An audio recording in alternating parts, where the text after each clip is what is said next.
millisecond armored.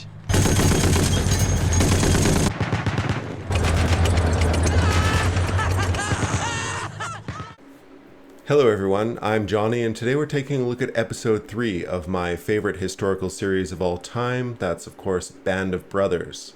This episode is titled Carentan and takes place just a few days after the landings in Normandy, France. Episode 3 has both significant character development and some of the best combat scenes in the series. Firstly, the combat. The Battle of Carentan took place June 10th until June 14th, 1944. Carentan was important to the Allies as 4 major highways and a railway converged in the city, and capturing it would allow American forces from the beachheads at Utah and Omaha to link up and push further inland. The Germans knew this, and Carentan was defended by 2 battalions of German paratroopers, or Fallschirmjäger, who would attempt to hold the town long enough to allow reinforcements to arrive.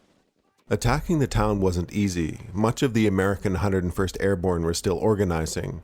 Men were scattered about the countryside after being paradropped during the invasion several days earlier. Many of these paratroopers had been skirmishing in the countryside, lost for days on end, and hadn't slept or ate much of anything. This point is later underscored in the episode by a true-to-history accidental bayoneting of Floyd Talbert, who fortunately quickly recovered, but these sort of incidents were not uncommon. In defense of the area, the Germans had flooded the fields around the town, greatly limiting the direction by which the Allies could attack. Further complicating the battle was the presence of civilians. Carentan had a population of 4,000, and it would be the first time for many American troops to have to fight amongst civilians. The battle would cost the Americans at least 400 men killed in action, of which 22 were from Easy Company, the focus of the series. The Germans lost at least 800 men and ran short on ammunition. Their retreat, as shown in the episode, was further hampered by the flooded, marshy geography. Overall, the set design for the battle and choreography is incredible. Lots of detail. Take the soldier on a horse, for example. Allies requisitioned many horses and other equipment as needed during the invasion. The episode gives us not one, but 2 incredible battles. The Battle of the Bloody Gulch was part of the Battle of Carentan, approximately 1 mile southwest of the city.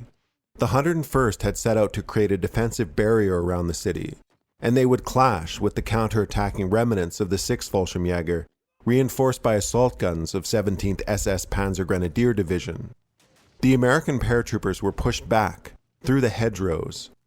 During the battle, as shown in the series, Lieutenant Harry Welsh and Private McGrath knocked out a German tank destroyer, helping to hold the waning American defense.